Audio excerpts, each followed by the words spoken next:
everyone. This session is being recorded. Feel free to turn on your mic so we can see your happy, smiling faces here. We're going to be starting what we call episode 2 of the teacher round Zoom table meeting. So everyone, I'd like to welcome everyone to this meeting. We have had such an incredible response and such great inspiration from the last one that we felt like we should do it again.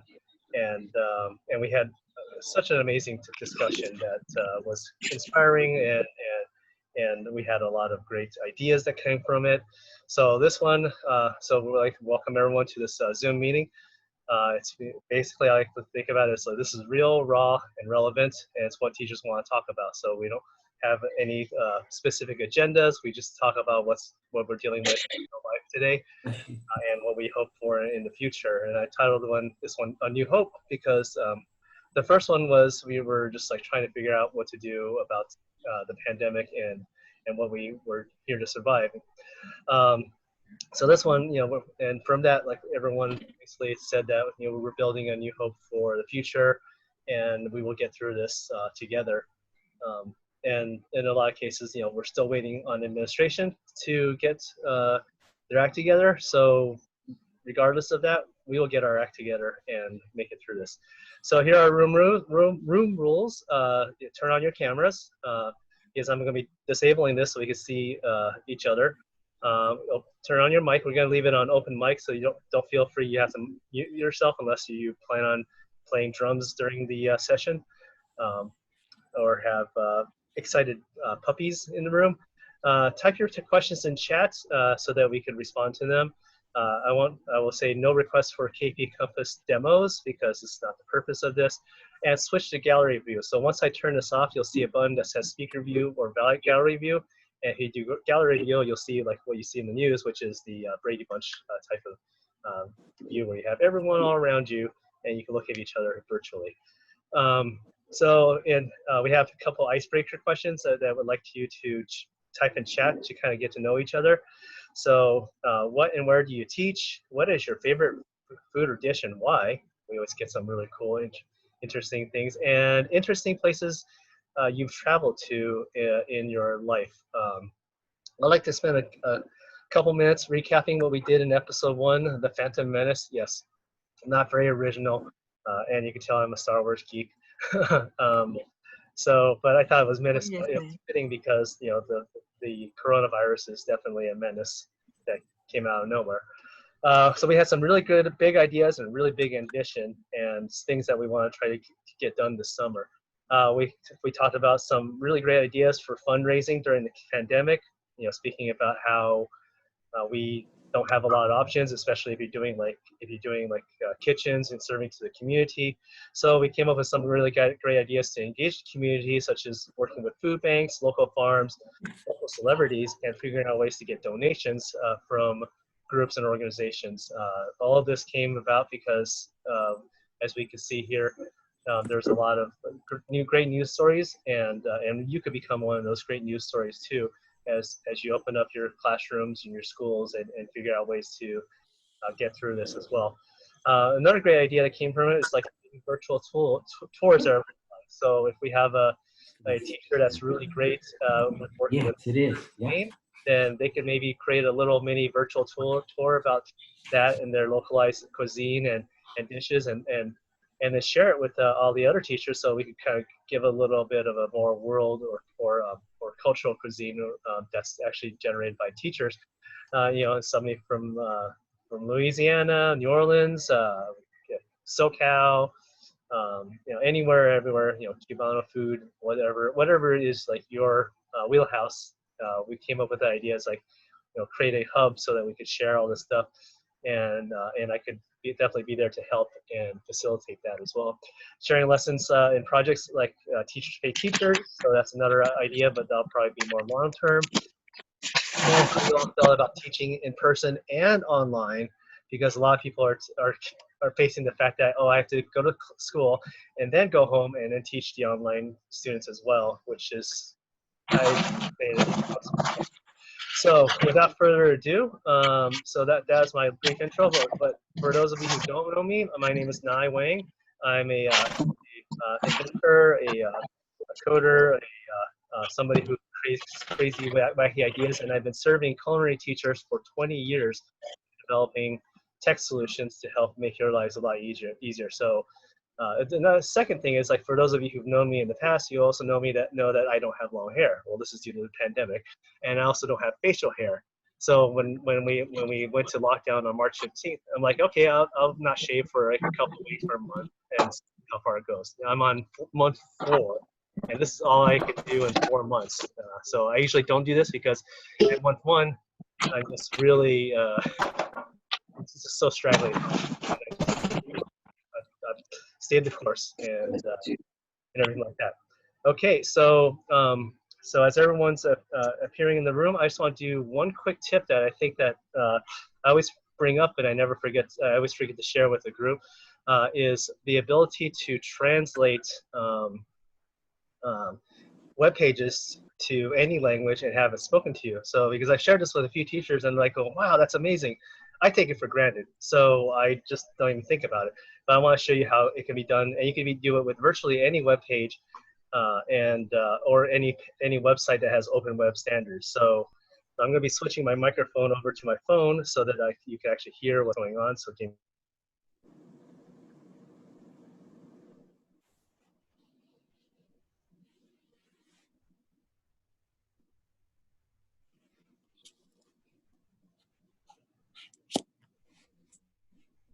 okay, so can you hear me now? Yeah. Okay. Good. All right. So now, so basically, the two tools I want to show you is a very familiar one. So one's not familiar. It's called Read Aloud. So this is like one of the best extensions I found on Chrome, that basically allows you to have the text read to you on the screen. And what I really like about this is the fact that you could change the voices. So right now, I'm going to click on this, and it's going to start to read. The science of taste. Taste is probably one of the most important concepts to understand from a culinary. So that's it read to you. Now you can see in the settings, I've chosen UK English female because I like British English. It just has a nice ring to it. So so you can actually change it to something else. Change the speed, the volume, the pitch. So you got a lot of cool settings that you can't find in a lot of other tools. And believe me, I use them all because I have a reading deficiency. I have a problem with reading. For those of you who don't know me, I can't read text on screen, so I rely on this stuff. So, but the other cool thing is we can go over here and you can also highlight a section and then have it read to you. So it is harder to taste food when you have a cold. It is generally thought that our sense of taste is broken down into 4 general categories. Sweet. So there we go. So the second thing is, let's go ahead and use the good old familiar Google Translate. So this is the Google Translate. And what I do is I click on translate this page, and what it does is it translates the page to, I have it set to Spanish, but as you know, I could change this to virtually any language that's supported by Google. So I know this is a very popular question, especially in culinary arts, because we have a lot of native speakers who have difficult time reading English. So now that I've translated Spanish, I can now click on this and have it read to La ciencia del gusto. El gusto es probablemente de los conceptos okay, there's something wrong with you. We have a British speaker trying to speak Spanish. Hello, pues. Okay. How you doing, So Stinky? Let's go ahead and pick Google Español. All right, now let's do it now. La ciencia del gusto. Will they come El out? gusto es probablemente uno de los conceptos más importantes para entender desde una perspectiva culinaria. Okay, so that's pretty cool. So that's basically how you can use this tool, and that could be used on any website that uses open web standards. Now there are some sites There you go. where you can't do that, but I just wanted to share this with you as a quick little tip to help you and your students get through online learning a little bit easier. Now I did experience one interesting side effect. So I'm currently on Spanish speaking. So listen to this. This is funny. The science of taste. Taste is probably one of the most important concepts to understand from a culinary perspective. Okay, so what it sounds like is like you have a native Spanish speaker trying to speak English words. So I thought that was kind of humorous in a way because, we experience that all the time. I mean, I used to have a thick Chinese accent, but not anymore. Anyway, so let's go ahead and get into the discussion here. Let's get back to here and let's stop the sharing. And Jeff, I'm going to give you admin ability, so that will give you the ability to mute people, or if we have maybe Zoom bombers, we can kick them as well. So everyone, feel free to unmute your devices if you have sound. And basically, let's go ahead and start the discussion here. So let me switch over to my other microphone. Go back to my original. Okay, just give me a second and unmute. There we go. There. So how's everyone doing? How's everyone feeling? I mean, 2 weeks ago, the world was different. 2 weeks before that, the world was different. I mean, heck, here in Arizona, we are really sinking badly, as you can probably see in the news. Like, our schools have been pushed back 2 additional weeks, and actually, I don't want to be the one who keeps talking, but 2 weeks ago I said it's just going to get worse, and sadly, that is exactly what happened. So, how's everyone doing? How are you doing in your section? So I'm going to start with going by the chat, and starting with Chef Gordon from Big Cobb. Your favorite food is Chinese food. Rock on. And you travel to Buenos Aires. Oh, that's wonderful. Actually, I forgot to mention my trip to Peru, Lima, was very fascinating, but I don't want to spend too much time talking about that. So, Chef Gordon, take the floor. I'm good. I've learned a lot this week. And it's DeKalb County Schools. Sorry, DeKalb. I usually say DeKalb. I'm usually the one correcting other people. I forgive you. I'm currently in the Asian market shopping. When I went to Buenos Aires in grad school from my ESL component, we went to the countryside of Buenos Aires. So it was different food. It was cowboys. It was really great. I had to explain to a young lady, because I was pregnant at the time, how to make a grilled cheese sandwich. So that was fun. And she did a good job. So that's the stuff that I've done. But this week's been good. I've learned a lot. And tomorrow I'm cooking apple pies. Very good. So what did you learn in particular, and especially in health and preparation for the coming weeks when you're going to be coming weeks or month when you're going to open? I was in a self-efficacy workshop, and I was in a micro-messaging workshop. So one just kind of affirmed like how I talk to my kids, uplifting the bright spots. Because of my population of kids, we already engage in trauma curriculum. We already try to create those relationships and holding students accountable, along with, recognizing who they are, where they at, and moving on from there. And I also learned the 4 resources of self-efficacy, which is stuff we do, especially being a tech teacher: modeling, feedback. I can't remember the other 2. Mastery of the subject. But those are things that we do. So it was kind of cool just seeing it in a different light. So now I have different language. And that's it. And I'm working on in my brain about, I want to write my superintendent a letter about parent investment in education versus parent involvement. I think it's more powerful. Same stuff, just a different word, I think, just to get our parents more invested in our babies and our education. What does that look like with the world flipped upside down? So that's it. That's been my week. Oh, that's great. That's actually quite inspirational. So, is that something that you can possibly share with the group, and I email it to everyone? Oh yeah. Some of the things you learned. Awesome. Yeah. Mm-hmm. I'll just have to type it up and send it out because their slides weren't available. So I put that on the survey. Y'all need to make the slides available. Yeah. So.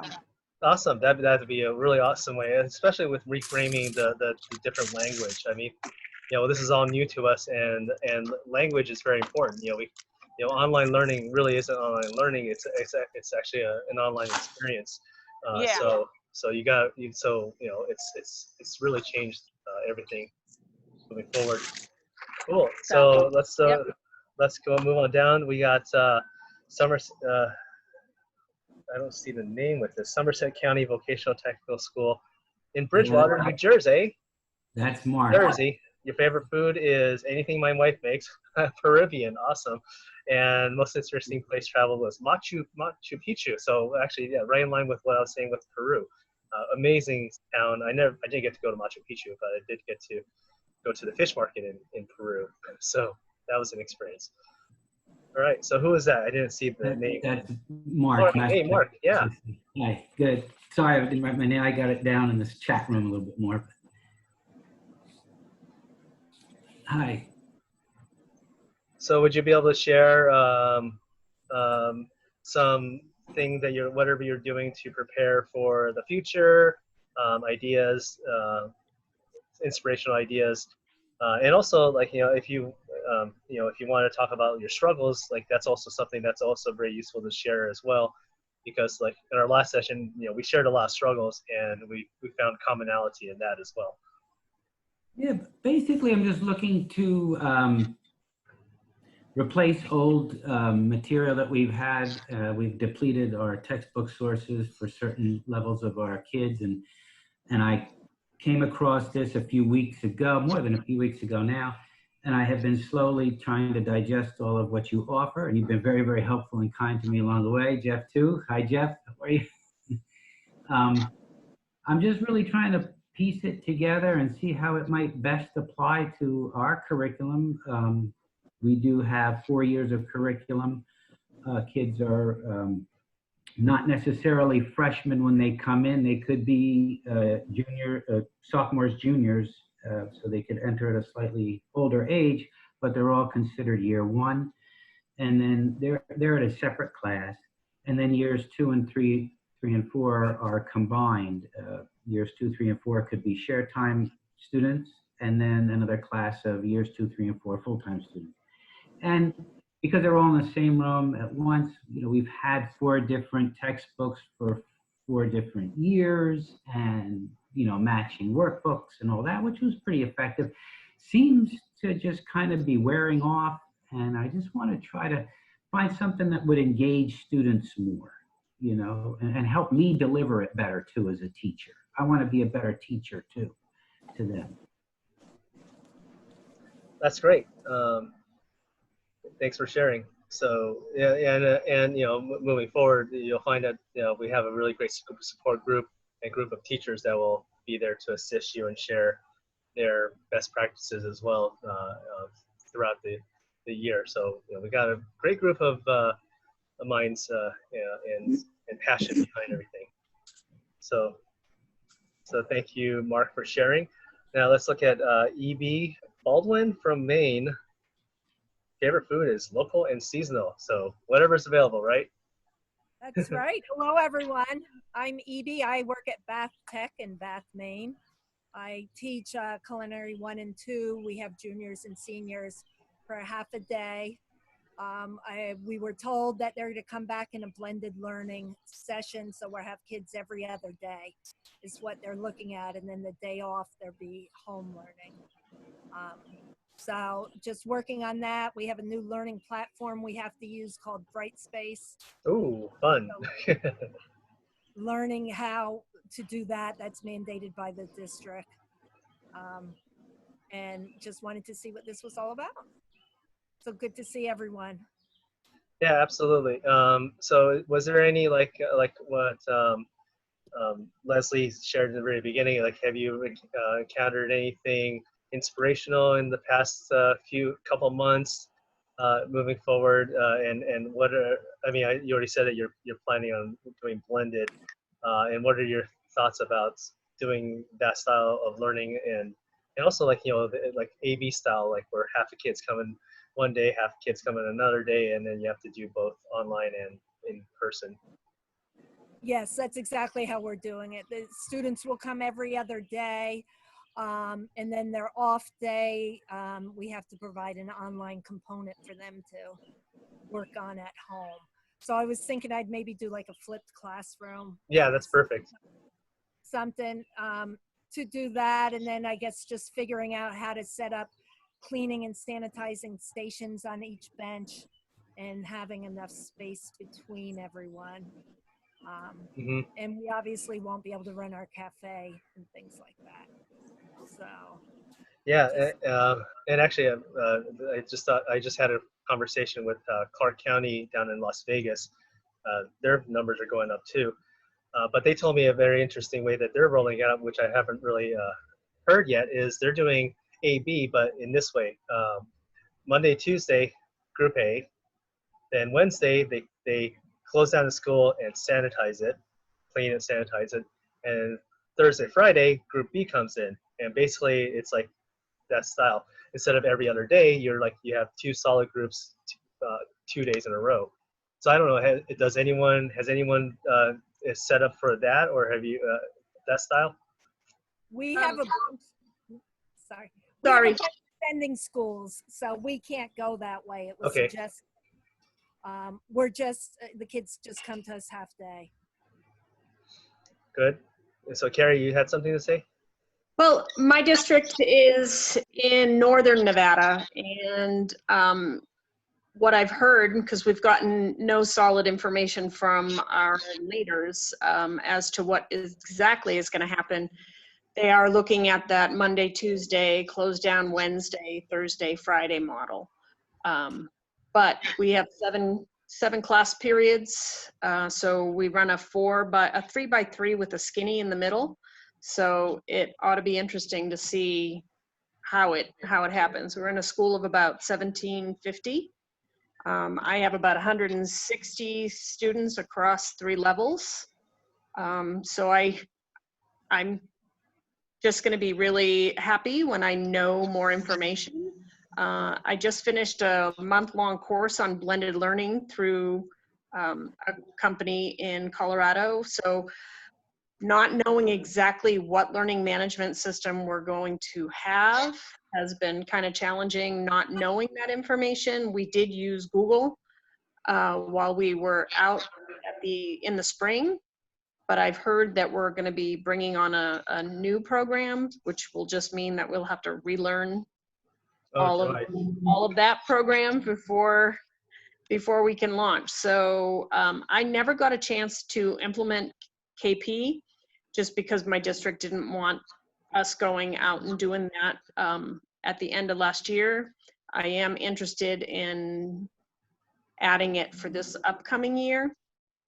It just is going to depend on the format that they want us to use. Flipped classroom is definitely something that I want to be able to front load and then use whatever class time we do have to do labs. I don't know how it'll work if I have 26, 28 kids, maybe 14, 15 kids in a lab at a time. That would probably be manageable. It just depends on the information that we're given, and I hope it comes soon. Yeah, a lot of unknowns still, and we're also coming up with strategies and ways to tackle that, utilizing our breadth of knowledge and experience to figure out. I look forward to listening to any of your ideas. So thank you. So it's actually funny that you chimed in because you were the next person in the chat anyway. So it's like very fortuitous that you chimed in. It's like you knew that you were right behind E.B. Baldwin. so basically, just want to kind of read your chat here so that people who are listening to this or watching this, you're from Douglas High School in Minden, Nevada. So you said the northern part, and your favorite food is anything Mexican or Latin. Yum, yum, yum. Love those spices. absolutely. Awesome. So yeah, that's really cool. So moving on, let's go ahead and talk about, let's see here, we got Alex Goss from Cedar Hill, Texas, Cedar Hill High in Cedar Hill, Texas, and your favorite food is Mexican as well. And you said place in Colorado? You're still, Yes, hello. Hi. Yeah, I'm here based out of Texas, I guess, as you can see. I'm just the southern sector of Dallas. But, I'm just here to just trying to learn and from everybody get some ideas. 'Cause I guess listen to everybody in the chat. I mean, every school district is just waiting on that final answer, and that's what we're waiting on too. They did send a survey out to the parents on 3 different learning models, so we're just gonna wait to see how the survey go. That's what we're waiting on. Yeah, a lot of wait and see, which is really stressful, you know. So actually, I launched a, oops, I typed in the wrong information. I launched a poll, basically asking, the question is supposed to say, and I copied and pasted and I put someone's email address in instead. It was supposed to say, what is your stress level? 1 being low, 5 being high. So, oops, trying to multitask too many things at once. So, and I've never used the poll feature before, so I don't know how well it's working. So anyway, is there anything that you've learned in the past couple months that you're going to bring forward into next school year to help tackle that unknown? You talking to me? Yes, Alex. Oh man, I think I'm just still kind of lost a little bit because when the pandemic hit us, um, man, it was just a scramble of trying to get the learning out, and I think our district was sold on flex learning, where a lot of the kids did a lot of the learning at home. But being a CTE teacher, culinary arts, I mean, it just didn't work out in my aspect because I'm more like that hands-on person, and flex learning for me wasn't good. It wasn't good. I mean, just got on and they was gone. But you know, it's just one of those things, and I hate to go if we do virtual. I just got to be more creative and be more rigorous with my lesson planning because, like I said, I mean, imagine I got hit at the same time. Well, what to do? How can we teach this? And how good, you know, I tried to put out some little lessons at home for the kids, and I think at the time a lot of the parents didn't want to get out in the world when it was fresh in the pandemic, so that was a hard thing to try to do to get kids to cook at home and just try to learn some of the skills that we did in the first half of school. But you know, I'm just really just waiting to see how we're gonna do it this year, and if not, I just try to make this year flex learning more rigorous for the kids to just really obtain the knowledge. Yeah, I know that's going to be the biggest challenge, and one of the things that we believe in, and as as KP is like knowledge is really powerful, but you have to put it into practice. So that's why we have K and then P, KP, knowledge and practice. Cute, isn't it? So thanks for sharing. So as you can see, I left my beach bungalow and I'm flying on a plane now to my next destination. So lots of fun stuff. All right, Alex, thanks for sharing. So Sherry, PC, you teach somewhere, Sherry, and you have no favorite food. Are you there, Sherry? Actually, I don't see her. I think we lost her actually.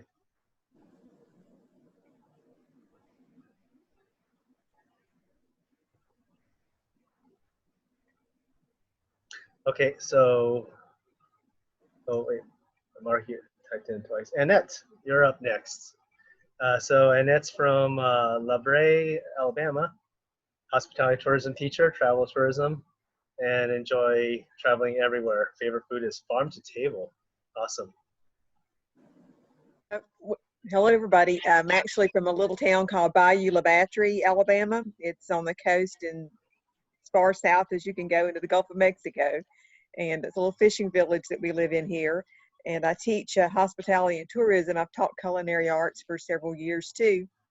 But this school that I'm at now currently doesn't have anything more than a traditional home ec kitchen. And so our focus is going to be on just the travel and tourism, certifying the children in ServSafe certification and guest service gold through ALEA, that sort of thing. I've learned a lot this summer. I've been doing a lot of these type of trainings with professional development like you all are doing now together. And I'm glad that I had a chance to join and participate today. Awesome. So same question for you. What was what did you learn in the past couple months that you could bring forward to next to the next school year, and any major trials that you encountered. It was kind of tough at times getting our lesson materials together for our students, getting them focused, getting the kids ready to, you know, to participate in class activities. Everybody wanted to just kind of zone out there in March and April. And later in May, it was almost impossible. You're having to knock on doors practically every day with emails and phone calls and things like that to get them engaged. And I think it was just they were more than anything. We had I teach a lot of seniors, and so seniors were basically told by the state of Alabama they were through in March. And so getting any of them to participate beyond that time was just not going to happen. And I understand that too. The kids they were ready to get out of there after all these years. But now I have got a great group of students coming in this fall, and it looks like we're going to be doing some blended teaching, just like you all mentioned earlier. And we'll see how that goes. I'm not real familiar with how that's going to operate now, but we'll get more information at the end of July. Hopefully we'll be able to set something up with the kids. But yeah, learning to get them all spaced and dealing with, I'm also 61, which makes me kind of nervous about going back into the classroom. I hope it works out, and we'll just have to practice really good hygiene and precautions and take care of everything as much as possible. Very good. So I've landed, and I'm now at my next destination. So I actually want to key in on your farm to table, because that was one of those discussion points that we had during the last session, and I kind of want to extend on that because you brought it up here. Is that you know, a lot of these smaller farms are struggling. They don't have the huge distributors, and they depend on local restaurants and local grocers and farmers markets and things like that. So I know a lot of them, like, you know, they're producing, but they're not selling. And one of the ideas is like, you as a culinary program can approach these producers and say, hey, would you be able to possibly donate some of your food items so we could use it in our school? You know, what are they going to do? They throw it away, right? So that's one possible avenue. But then we expanded on that and said, hey, let's say we get you to donate, but then we approach some other organization or person, or put a PR notice out there to the community, or a Facebook post, or, you know, the myriad ways of getting out there. Say, hey, we're a culinary program. We're trying to you know, fundraise our program, but we're also working in conjunction with this farm who's struggling. So would the community be able to donate some money to help pay for the food, so they're not giving away for free? So there's actually a source of income that's actually will trickle through from the people who want to do something, because there's a lot of people who want to do something. There's not everyone's like out of a job, so there's a lot of people who are sitting in front of TV going, oh, how can I help?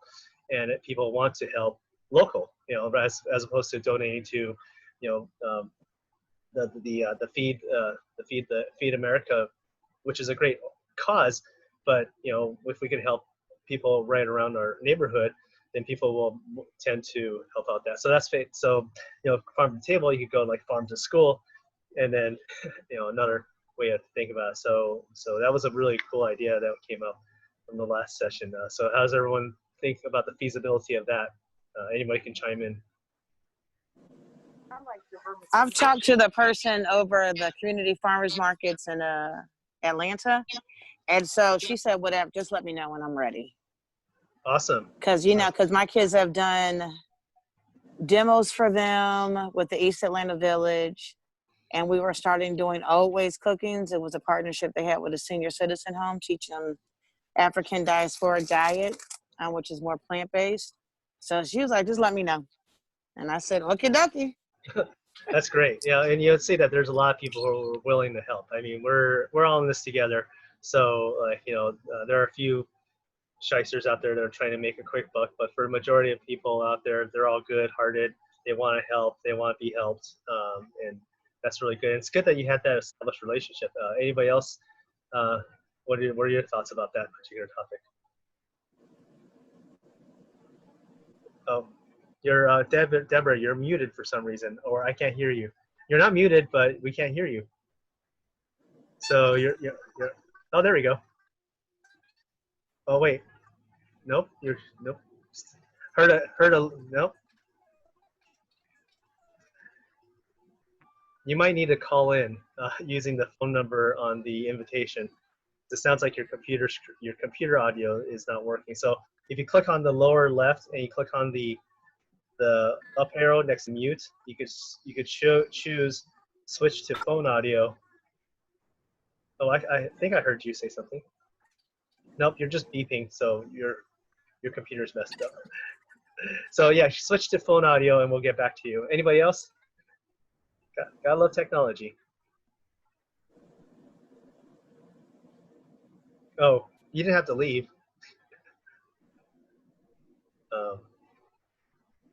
So this is nostalgia behind me. So anyone who's this is a coloring competition. Does anyone know what it is? Yeah, I see you mouth it. Yeah, which was supposed to happen last week. This was a time lapse, 8 hours and 15 minutes. So, all right. So, anybody else want to chime in on that topic? Because I've got more topics to discuss. And this is actually a lot of fun. It almost feels like a podcast. But the problem with podcasts is that it's usually one host and one guest. But here we have one host and many guests. So it really drives up the. Can you speak now, Deborah? Deborah, you're back. Can you talk? Nope, still nothing. I think your microphone's messed up. So don't turn off the videos. Just click on switch to phone audio on the lower left-hand corner by clicking on the up arrow. Okay. All right. So got Debbie. Okay. Oh, well, actually, you were next on the chat list anyway. So we'll wait for you to get fixed up. So it looks like we had 2 new people join us in the room. So I'll just go over our rules again. So there's definitely something weird going on wrong with you. Hey, Mute, can you mute Jeff? Can you mute Deborah, please? So basically, we say turn on your camera, turn on your mic, no demos about KP, type your questions in chat, and switch to gallery view when I switch back to the other mode. We have a couple icebreaker questions that you can fill in the chat. What and where do you teach? Favorite food or dish and why? And interesting places you've traveled to, because we're missing traveling, and we'd like to hear a little bit about that. And we did recap this earlier, so if you want to go back to recording, you can watch the recap at the very beginning. And also gave a really cool tip on how to use Google Translate and text-to-speech engines. Okay, so moving on, let's go ahead and stop this.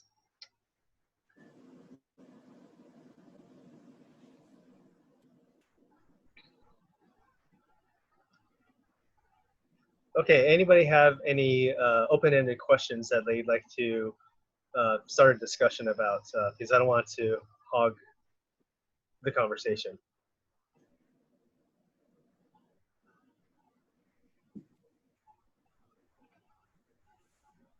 Nope. I have an open-ended question. Yes. What is a flipped classroom? Is there? I don't know if I know what it is, and folks just call it something else. Yeah, actually, it's a very interesting concept, and I actually have a YouTube video presenting that whole concept. Of course you do. I spoke about it like 8 years ago or 9 years ago, and I think the last time I spoke about it really was in 2016. But in a nutshell, it's just saying that's what I call homework 2.0. Getting the kids to do homework again like they used to. You would back in the old days say go read chapter 7, page 18 through 25, and answer the questions. They don't do that anymore. So the flipped classroom or homework 2.0 is basically saying to the students, hey, watch this video, go through this interactive process, and take this quiz online, and basically come to class prepared, so that I'm not lecturing you, so that I'm not doing demos. You're going to come to class prepared. So especially when we're talking about the hybrid blended model with the A/B setup and things like that, So you go, okay, on Monday you're going to be learning bechamel, espagnol, and the other mother sauces. And then Tuesday you're going to come and you're going to do it. I'm not going to spend any time showing you how to do it because you have all the information right in front of your fingertips. I expect you to come prepared. So this puts the onus of the learning on the student. So that's basically what flipped classroom is. Now, it all started like basically in math education because math is a really difficult subject for many students. So teachers spend a lot of time lecturing, and not getting through. So somebody figured, hey, let's just make a video about this, and then they can watch it over and over again. You don't have to say it over and over again. So that's the flipped classroom in the most basic sense, which is like get them to repeat whatever the content is so that they can master it. And then Khan Academy really popularized it when he came out with all his stuff online that teachers started to use. Now, a flipped classroom in the culinary arts sense is like, you would go to find a resource online such as YouTube, and you would build your own stuff in Google Classroom. Obviously, if you use KP, then we've already done that all for you. But basically, it's just getting the kids engaged, learning the material so that they come to class prepared. So that if you're doing like a session on front of the house, you instead of teaching about it, you discuss the intricacies of it, and you do demos about it, have the students demonstrate it. And the best model of learning is having the kids teach other students about the different techniques. So obviously that is the best form of learning, is to be able to teach it, as we know in the hierarchy. So that's basically it in a nutshell. I mean, don't really need to belabor the point, but the most difficult thing about the flipped classroom model is engagement. So a teacher might say, here's a 5-minute video on the Pythagorean theorem, but if kids like, I don't want to watch that, well, so what are you going to do about that? So it's really, the engagement is really the biggest challenge, especially with online. So you have to have some form of accountability as well, which you try to lift it up. Okay, so that's a good question. Thanks for contributing that.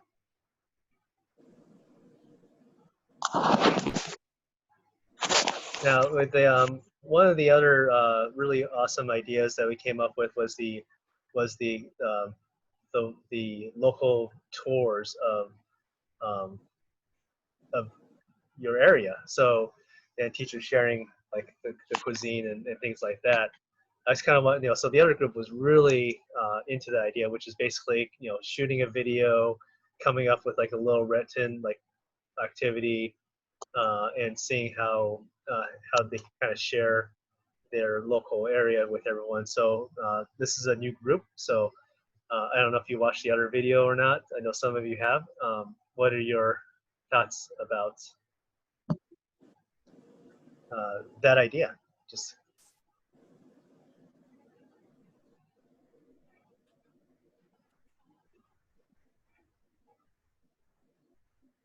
anybody?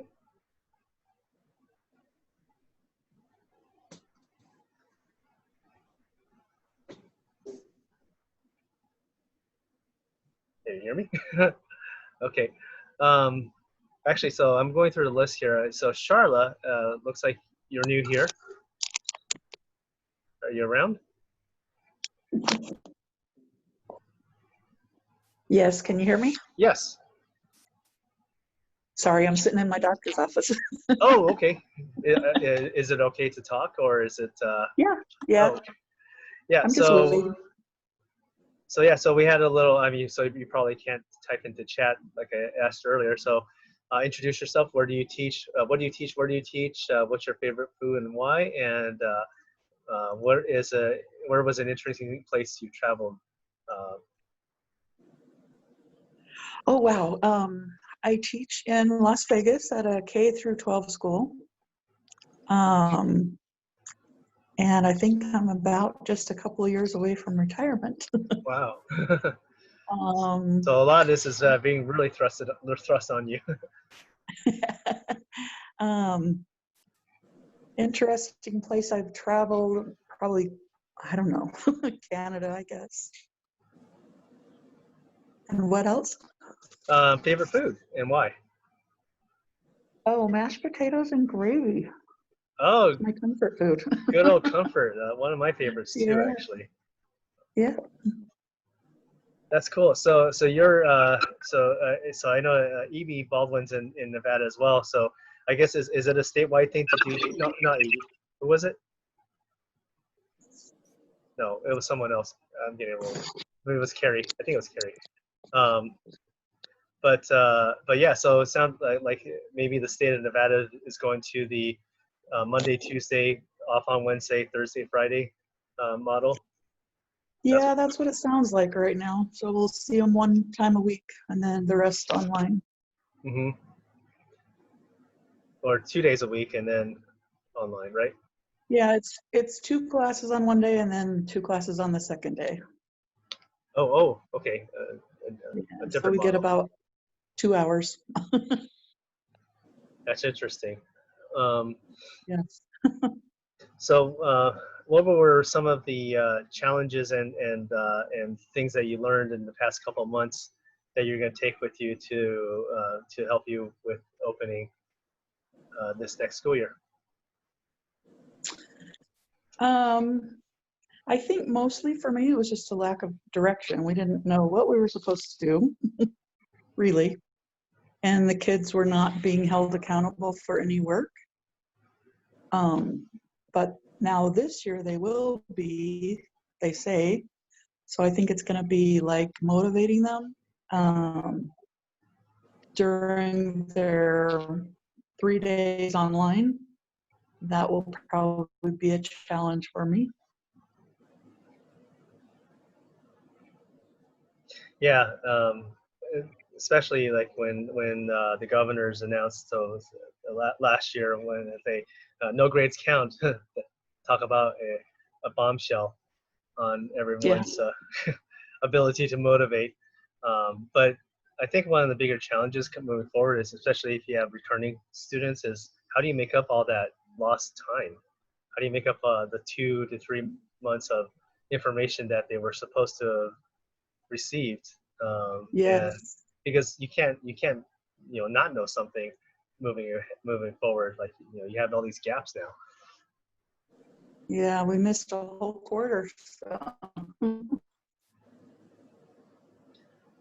Yeah. So actually, that's just like basically an open question then, in the sense that how does everyone feel about the makeup, the challenges of trying to get them all back up to speed again, and are they willing to? What if you run into a kid who's not willing to learn? Is it they're like, I don't get a grade for it, so why should I learn it?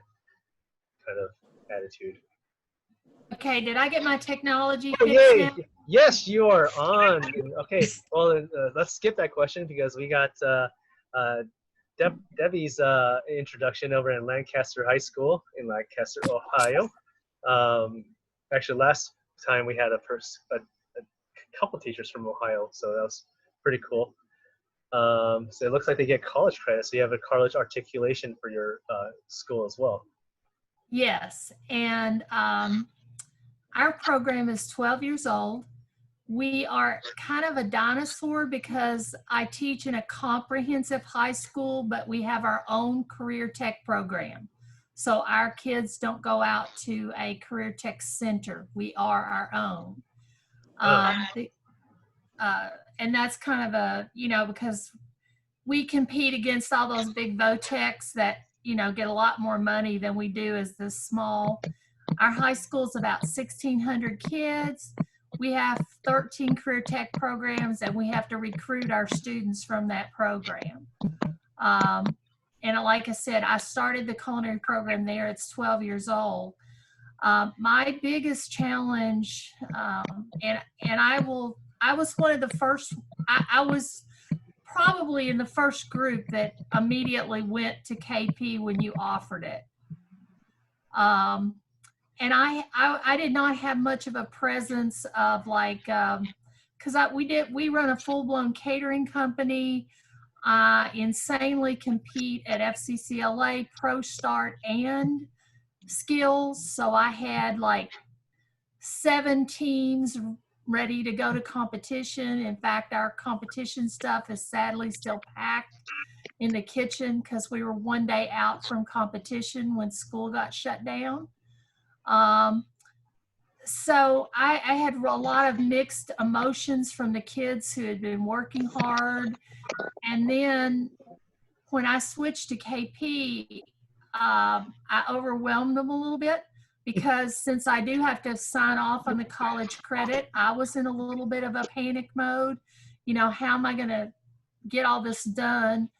But I took a breath and backstep because when they saw the totality of it, they thought I was going to make them do the whole, you know, the whole year-long course in 9 weeks. So, and they were so disappointed. And but we backtracked. We went. They did virtual competition for Pro Start in Ohio, and we won the culinary competition and came in 2nd place in management. And my students this week, I've been like they have to have, my school system would not let me test them. And online testing, even though all of our kids have one-on-one computers, they lived in households where 51% under the poverty level. And one of my kids on the team, you know, 11 people live in his household. How do you give an online test? You know, and you're supposed to clear everybody out of the room and all that and proctor it through Zoom. So I feel like I got just thrust in over my head, you know, with all this stuff. And I had not used Google Classroom, but, you know, I was immersed in that and I was able to merge that, the KP, and since I'm mandated with Pro Start, you know, there's all those parameters in Pro Start you have to teach and you have to give them a test. But I found that KP really married well with all the things that I had to teach in Pro Start. And, but my biggest thing is, I believe it was is it Annette from Alabama, what she was saying about the problem I had is there was no accountability. I had kids who had straight A's and took an F in my class for the 9 weeks because they absolutely did nothing. And in addition to using KP, I boxed up everything in my kitchen because we run a full-blown catering company. And I had just bought, all the food for competition. I had 7 different teams going to competition the weekend we got shut down. So I had bought several $100s worth of food for that and had just bought for about $1,200 worth of food for a huge catering event we had coming up in the next week or so after we got shut down. And I'm like, what am I going to do with all this?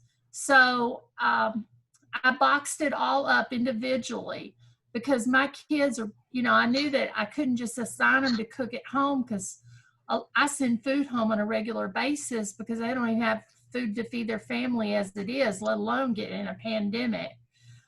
So I sent food boxes home, and then I sent home the things that I knew that they could do, you know, basics of all the flour, sugar.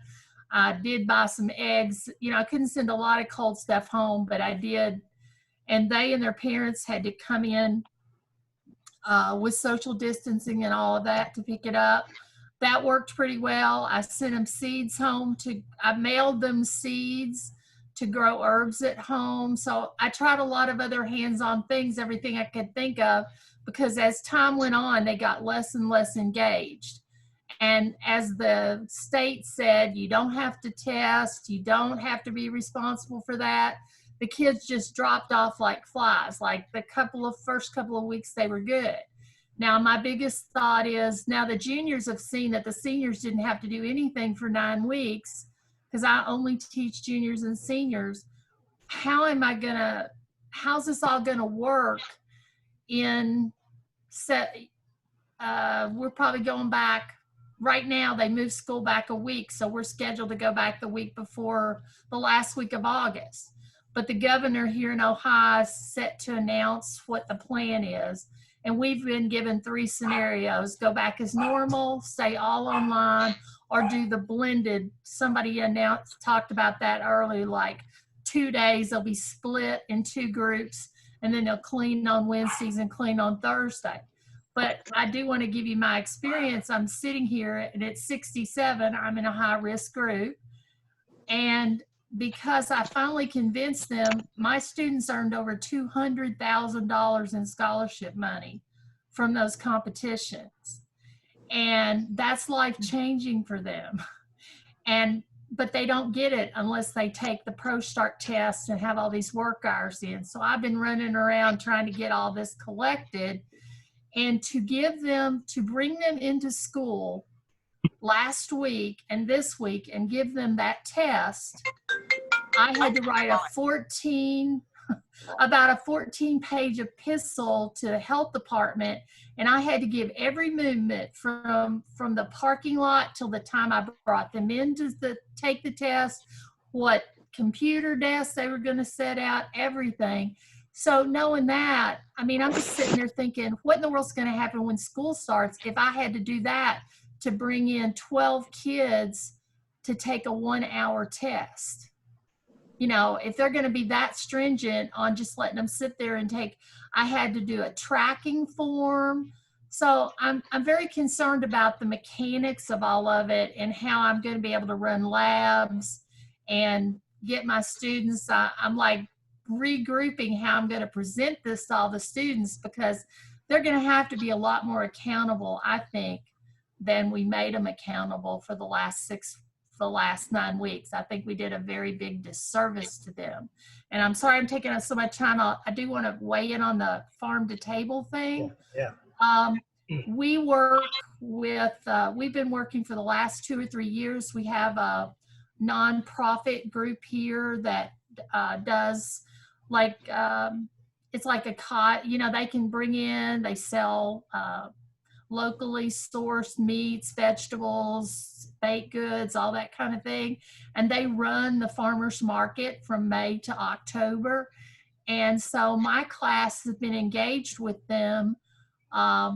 They take the products, they get the products from the producers, and they create recipes, and they go and demo the recipes that they've created. And then those vendors are sitting there selling the things that they are.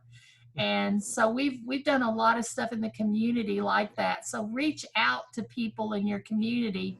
And as a result, I just got hooked up with one of our beef cattle. We've worked with the local beef council, and so they provide us a lot of things. They give us help with our competitions. They provided us meat for our ProStart competition. They came in and talked to the kids. So if you reach out to your community, you'll be amazed at what they will donate to you. Yeah, and I think that's the moral of the story is, like, you know, it never hurts to ask, and we are very good at asking. So so there's always opportunity out there, and that's great to hear that you've already got that established. So that'll just help dovetail into your the next school year, and basically assist in your program, at least in fundraising, but also sourcing food as well.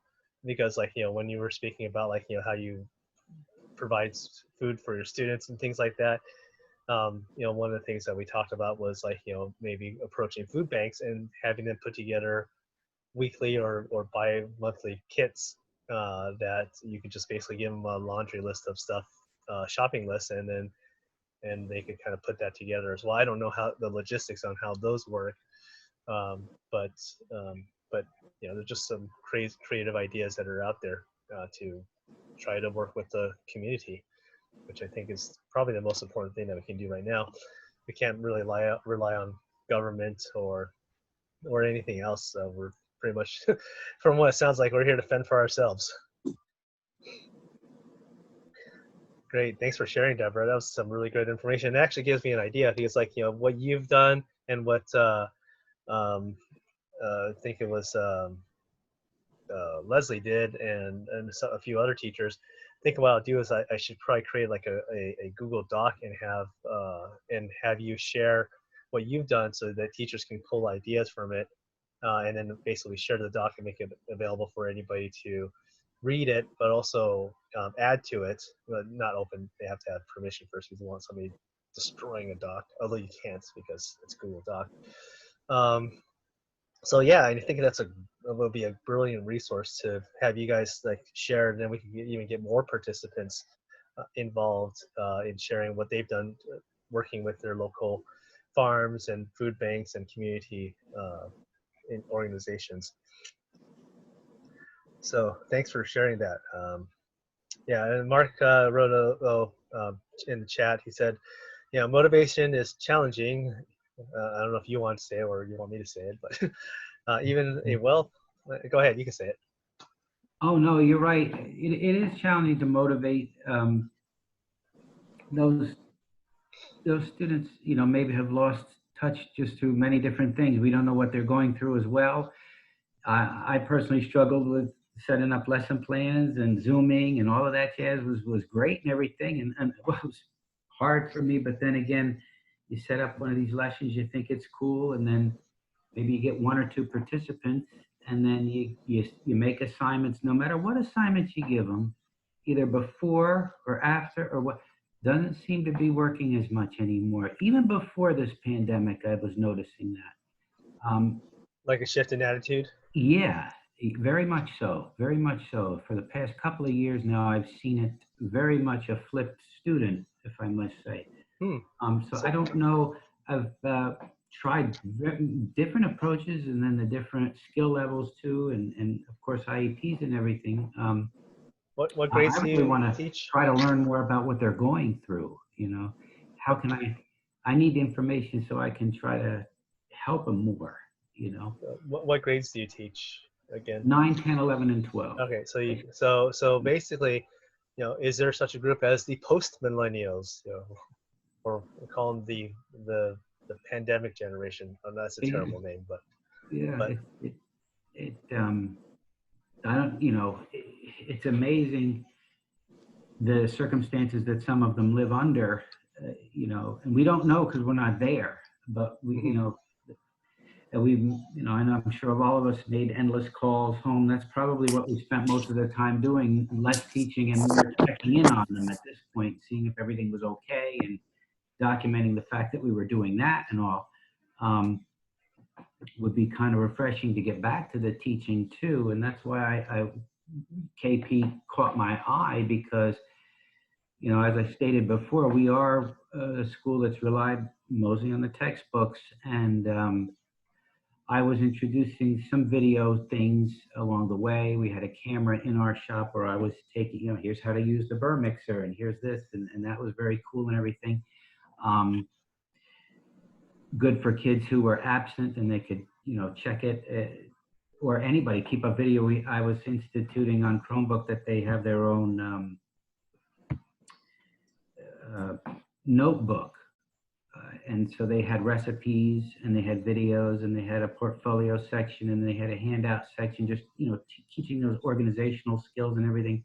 And somewhere along the line, they didn't want to do that anymore. Yeah. I don't know what happened.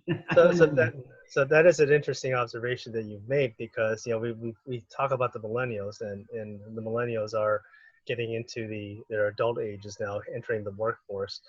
So the post millennials, I mean, one thing I've been speaking about at conferences for the past 5 years is the video game generation, which include the millennials, but purely this next generation is really grown up with video games as a staple. Before it was just like a novelty, but now it's like it's basically become ubiquitous. So the video game generation, this might be a interesting effect of that, and I'll definitely have to dive into some psychology texts to see, or research to see if anyone's done anything in regards to this generation. I doubt it because it's so fresh and new. But but it actually speaks very clearly to a lot of the points I make in that speech that I give.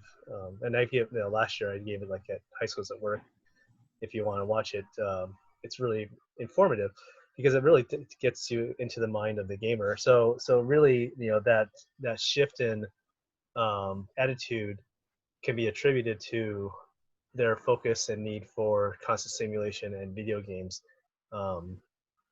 and the attitudes that are coming from that. So we're in the Twitch generation. Everyone's watching Twitch streams, watching Ninja, doing Minecraft and speed runs and all this fun stuff. That I'll share with you all the video. I know I've shared it a billion times, but it's a very eye-opening talk, so to speak. So yeah, and anyone else feel that way teaching 9th, 10th, 11th, and 12th graders like Mark did? I'll weigh in on that. Now you can talk. Yes, now I can talk. I tried a lot of things, but one of the things that really worked for me is that I scheduled. Now I got varying participation and understand that we were working in teams to try to do these virtual competitions that weren't completed and all of that. But I scheduled a Zoom class meeting every day. We were allowed to do 4 days a week. And like with the KP, instead of just assigning them a module, or with ProStart or whatever I was teaching, I actually just shared my screen and I went through the module with them and taught it, so they weren't just online doing their own thing. And I really think that those that participated, they were missing their class too, and we were able to talk and discuss things, so they weren't just out there on their own on the computer. And what I have found that totally amazes me is we have this idea that these kids are very computer literate. They know how to do social media and they know how to play games, but they don't have a clue how to do a word processor or a spreadsheet or, write a thank you note or a business letter. So I know that I really work with them. They've got to write letters for all these scholarships, and I've been working with them for 2 days on that. And I think that we have to consider that too. And they don't have parents, or at least my kids don't have parents that are involved enough, or even some of my kids don't have parents that care or have enough. I've got kids whose parents didn't even complete school themselves. So how do they help them with academics or even higher level thinking? So I think we need to consider that, and just don't turn them loose to say, well, you're going to do this module, you're going to watch this video, you're going to do this activity. I think we are going to have to step in and find ways to be there supporting them. And it may not be in class. If you had told me that I'd be sitting in my bedroom at midnight working on a project that they, for their competition, and one of mine was homeless and she decided to move to Utah to be with relatives. So she was Zooming in. We worked with her from Iowa. We worked with her, she was Zooming in from all over the country on her way out there. Hey, but they won, so what can I say? But that's the kind of experiences I've had through all this, but I think we got to learn to be flexible. And, you may be Zooming in with somebody, and one of my kids who was never very close to me, Mark, you're talking about making relationships. She, in class, she was never very close to me, and I get this message from her that just says, Chef Bates, can you just send me a Zoom invitation so we can just talk? So actually, in some ways, if it gives you a chance to be a little bit more personal, with them as well. Yeah. So that's my 2 cents. No, and that's actually probably one of the strongest statements about it is you are their mentors now. So you're not just a teacher, you're a mentor, you're a friend. So Mark, I know you wanted to say something about that. No, that's very true. It's a tremendous opportunity to get personal. I had a couple of students who didn't say 2 words at school, but then all of a sudden we're working out a culinary math problem together for half an hour, and it was tremendous. I loved it, took time away from other things that I had to do, but that's my job. That was the kind of thing that I love too. Yeah, those experiences are forever grateful for, you got to make positives out of everything, and this experience has to we have to learn from it, and I appreciate everybody's comments and everything. So Deborah, thanks for sharing that, because that actually provided a very powerful insight in the behavior of the children, especially when you assume that they're all techno literate, they all know how to use an iPhone, an iPad, they can zip around 15 million times faster than we can on these devices, but yet they don't have the skills, or what we call it. Back when I went to school, it used to be called business applications. um, but yeah, and so making that assumption, I guess, really, and I hope admin takes that into account, because when I think about, hey, online school, that means I can learn at any time I want. I could just take my time, and I have freedom. But a lot of these kids, they need structure. So when you're talking about holding that Zoom session, and basically pretending that you're in the classroom and going through that lesson, that fits one style of learning. So and everyone has a different style of learning. So like Mark, you might have these like introverted quiet kids, and they might thrive in these online environments, but when they're in class, they're not engaged at the same level. And then where you have hyper engaged students, and but they need that structure. So you say, okay, we're going to walk through this lesson. Let me lecture. We're going to talk about this, have a discussion about it. I hope you read the materials before, we can say hope. I hope you read the materials before our 10 a.m. Meetup to discuss soups, and then basically keep that structure. I think that's something that or at least I didn't really think about as a critical factor. And then there are some students who don't need that structure, and then they could go fly through the modules. And actually, I was going to speak to that about what your needs are, Deborah, with getting the kids pro start and making them pass the test. Is that for some of the kids, they could like fly through the materials and basically learn a year's worth and a half worth of materials in a year's worth of time, because if it's presented to them in a way that they can access it, they can learn at their own pace, and then basically just set up faster guide markers.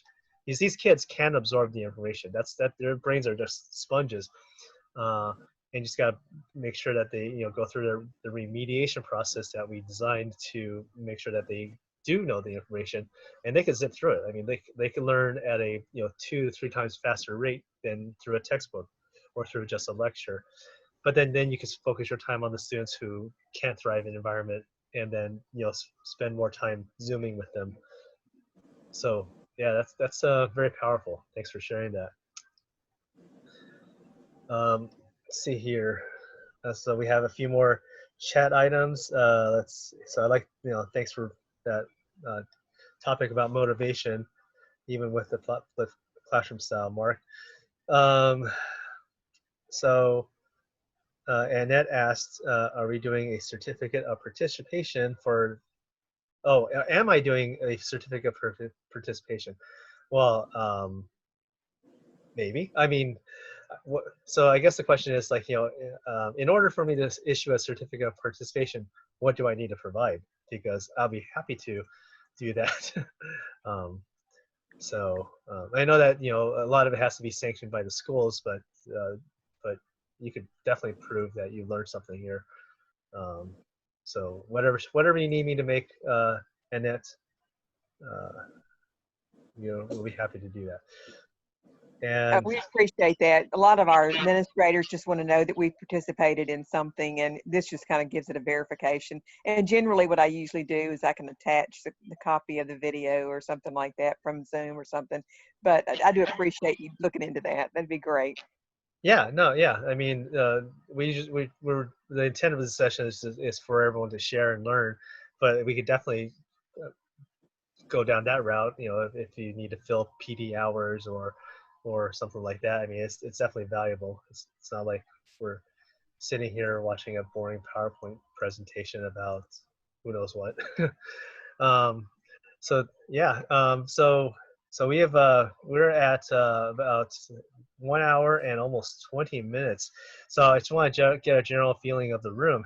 How's everyone feel about the session so far? You know, you find it valuable, boring, tedious, you're tired of me talking. um, so how do you feel about it? Like last group said, this is great therapy. I'm like, well, I never thought about that. So just go ahead and unmute your mic and chime in. I just want to kind of get a feel for everyone, and if we're actually not wasting everyone's time, which I know if we were, you would probably just bump out. So we're not holding you by any chains. Please unmute. I don't want to listen to myself. Mark. I think we share a lot of the same things, even though circumstances are a little bit different, but we all kind of share the same, you know, whether it be Zoom, whether it be whatever, Google Classroom, combinations, all of that, going into a situation we don't know about in the fall. I just appreciate a time to hear what other folks are doing, and I filter that information out and see how it can apply to me and my kids. So I very much appreciate everybody's opinions, and it's just so valuable to hear and talk in a nice, healthy way like this. So thank you so much, everybody. Yeah, that's great. And is this something that we should do? I'm actually considering doing this like bi-monthly, like every 2 weeks, and seeing who shows up. I want to, you know, try to understand how, you know, KP can be worked more into. Yeah, this, and especially when you say the structure of it, because when, you know, structuring, even in normal times, in normal classrooms can sometimes be challenging. So, you know, I always seek better ways to structure and better ways to deliver the information to them so that they, you know, are interested in it, retain it, and you know, make it fun. You know, and this seems to be a pretty nice way of having that all in one nice package for them to go to. And then once they do get in the classroom, then we can just switch it up to hands-on and stuff. But there'll always be that little thing that they can go to. Now, we're fortunate enough to have Chromebooks in our school, and most of our students, I would have to say, do have internet access and computers at home and the like. So this, for us, I think in the future would be very, very, very good. I'm not, well, the one question, I don't know if any of you folks have, you know, the IEP issues where some kids may need to have textbooks, hard copies, something like that. I don't know whether that's really, really the case or not, but in some circumstances. We actually have solutions for that, Mark, and cool. that's something that we could like, you know, have a one-on-one session with you about. But yeah, I mean, there is a ways to print it out and take care of IEP needs. So. Oh, good. Mark. Yes, sir. If you remind me on Friday, I will definitely, just so I don't forget, I will definitely show you that when we have our one-on-one meeting online. Sure. Thank you. Just please remind me. That's all I'm asking.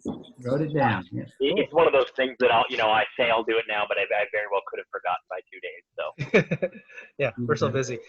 So thanks for sharing that. You know, thanks for feeling. You know, and I feel that, you know, the more we talk to each other, we're not islands. We all share similar stories, and we don't feel as alone. And you know, and somebody asked, like, can I share the emails addresses of people? And I'm pretty sure no one minds if I share your email address with each other, those who have participated, so that we can start building a PLC and really, you know, have a kindred spirit. So it looks like Leslie is done shopping. So she's driving now. It's great seeing you in your world there shopping at the Asian market. So I'm at a very busy dining establishment right now, as you can see. And then Deborah said it was valuable. Thank you very much. Anybody else? So she would like to learn more about how to hold students accountable. Do teachers take attendance? Were students required to check in every week? Good question. So anybody have an answer to that? How you held students accountable during the lockdown? Our I have students, Yeah. So K-Bird or haven't our heard from you yet. students were not held responsible. I mean, if whatever they had at the third 9 weeks, if they did not do anything else the rest of the time off, it didn't affect their grade one way or the other. No student was going to fail because of the situation going on. No attendance was ever taken. If you turned in work, it brought your grade up. If you didn't turn in work, it stayed the same. Okay, interesting. Anyone else? How do you hold students accountable? What strategies did you have? Well, my kids checked out, but I think moving forward, well, what I did was I held my seniors accountable for their other classes. So, okay, I acknowledge the elephant in the room. Okay, you're not doing this. Okay, but your other classes, let's handle those. So that's one thing I did. And I know moving forward, when I can touch my kids, I want us to create contracts with accountability pieces with what they have, with their resources, what it looks like. So now we have a launch pad to hold them accountable.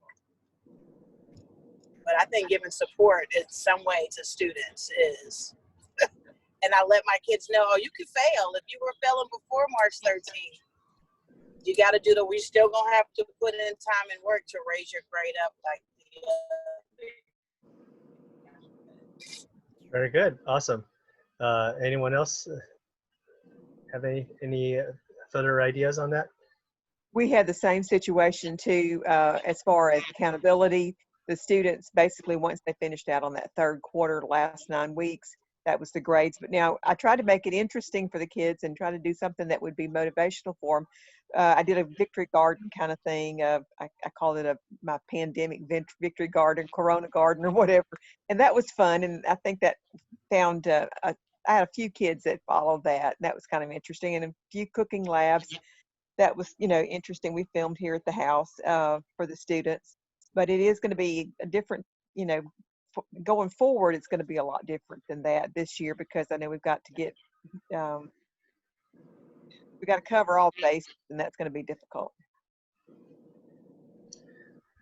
Yeah, it's definitely going to be an adjustment coming, but I think with the threat of grades, that'll definitely make it a little easier.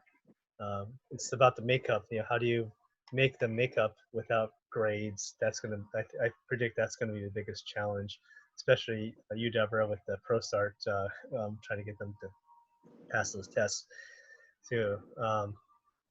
So, oh wow, we had some people. Looks like we had probably a couple people join us in our second hour.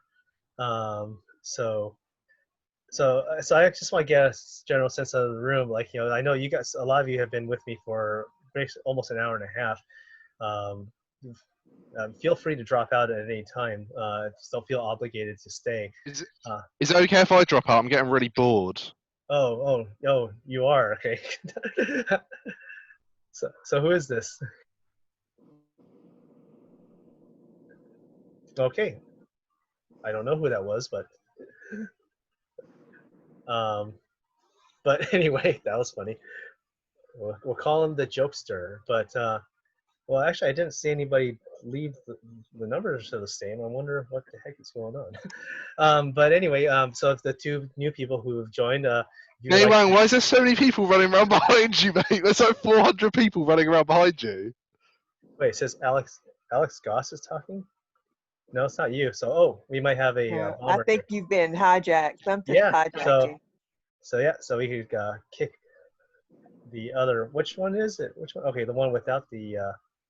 Oh. All right. Let's put the room on. Yep. I was like, well, maybe that'll happen sometime. I guess it did happen. Off the room. How do I do that? Over here. Nai Wang, why are there hundreds of people running around behind you? Because I've got a lot of people behind me. Anyway,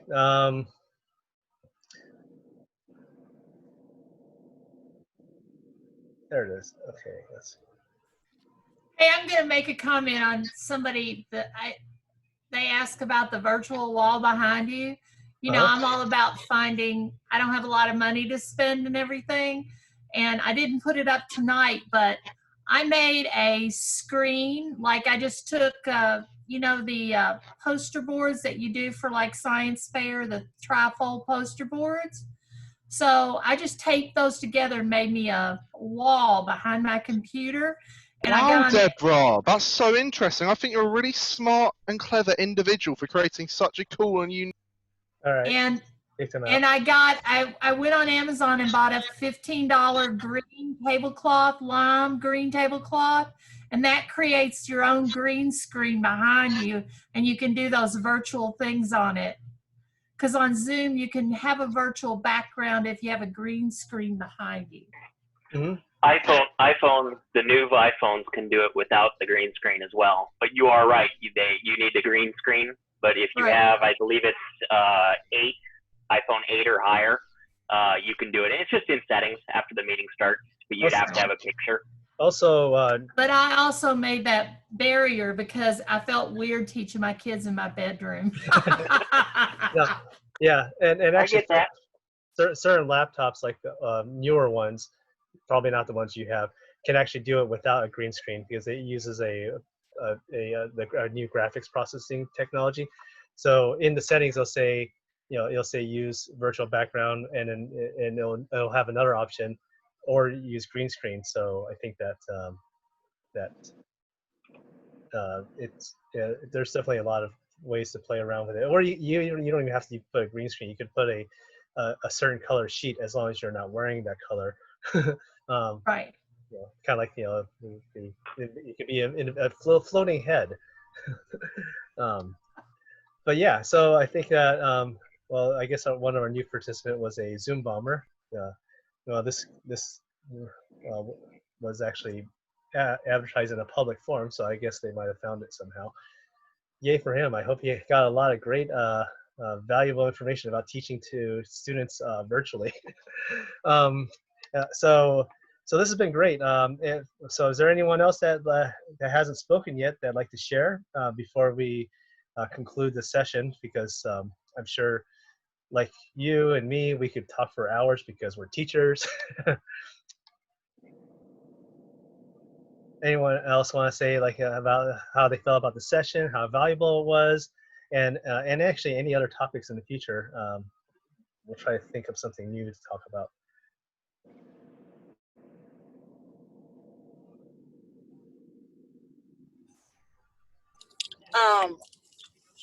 Of all the teachers, like what I sent you on Facebook, is there a particular way that y'all teach global cuisine? Like, do you give the kids a story and give them historical background? Like, I let my kids know, I let my girls know, women used to run the spice market. They set it up, they ran it, they were all brown skinned until it changed. Or we talk about we did ramen noodles, but David Chang educated us well on Netflix about the different types of ramen and different styles. So I wanted to hear the teachers' different takes on how do they teach global cuisine way before, like I was saying, before there was French technique, there was food being cooked and knife cuts and sauces being made and all these things that we're doing now and that we've seen before they had a name. So I was just interested in, how you teach your babies about the world. Good question. Anybody? It's a very specific question, so I wonder if anyone has that experience. Maybe one of the things you could do is hook up with the history teacher and go back and kind of team teach something like that. How cooking, explore the history of cooking a little bit. And then how global cuisine,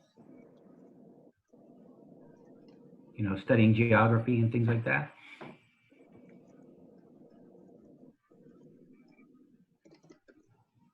I have a Spanish and French teacher down the hall from me, and occasionally we'll collaborate together and have, you know, them come up with a recipe and us prepare it and kind of get together. They present it and we'll cook it. That's cool. Yeah, that's cool. And I have heard of those type of partnerships before, where you create the history teacher or Spanish teacher. Their assignment was to research about this particular thing, and then their job was to come up with a recipe for the culinary people to do, and then basically they would collaborate, do presentations, and learn about both sides of things. So, you know, the ingredients. So you would offer the ingredients, and they would offer the history and the components. We did a thing. Are you there, everybody? Yep. Oh. We did a thing one time where we hooked up with another school, and their French class was doing culinary work. So we collaborated with them, and they taught us French words, and then we put menu together. And then they came over, they bussed the students over from 8th grade, and we actually coordinated interactive cooking classes, and we all learned more about French cuisine. That worked out really well. That was very, very cool. Yeah, great ideas. And yeah, that's Thank y'all. I've done it through literature. I appreciate it. And those things are some things that I've heard about before. I've just never written down. So, you know, these, you know, I have so much stuff going on in here that's like, oh yeah, that's obvious, because I talked about 15 years ago. But really, you know, a lot of things that I guess I take for granted, I need to write down. But yeah, we'll definitely compile a lot of these questions and answers into a document, and then I think that's a good start, right? So you guys all willing to participate? I'm sure a lot more, because a lot of people couldn't make it to the session. So, you know, to whomever is still watching after an hour and a half, I applaud you. But we're going to be sharing the document link. I'll probably start creating it later today, and then share it. And actually, I'll share it in the general newsletter with the recording of this video, so that well, actually, I think I'll share it with you guys first, so that you guys can start populating it. So when I send it to the vast populace, it'll actually have some information in it, and then they can start to add to it. I think that's a good process. So I'll get that going later tonight and email it to all of you. Yeah, so good questions. Thank you, Annette. Great session. Oh, you're having weather problems, so take care. But yes, thank you so much. I really do appreciate your time and attention, and your knowledge, sharing your knowledge in this get together. And yeah, I mean, I'll definitely issue to whomever wants it a certificate of participation, and with the grand backing of KP Education Systems, because we are a monolithic company. Not really, we're tiny compared to everyone else. But hey, you know, I guess we could say we did it without any investments. So we did it all ourselves. Yay! Small business success. So thank you so much. And if there isn't anything else, I'd like to conclude, say thank you. And if anyone else wants to say parting words, we'll do that, and we'll close off the session.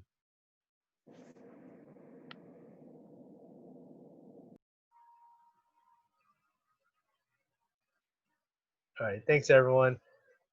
And thank you for watching this recording. I hope it's been enjoyable.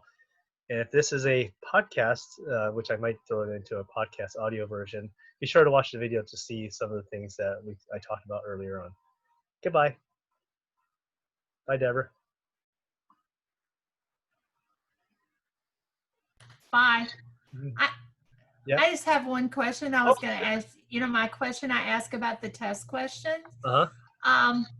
Jeff, like I was in kind of overwhelm mode, and I was teaching the Pro Start like soups and sandwiches unit, and there's not a wide variety of questions, because I called him one day and said, can you please hook me up how to create this test in KP, because it was a faster way for me to give the test, because I had no platform to just give like a unit test in the other resources I had.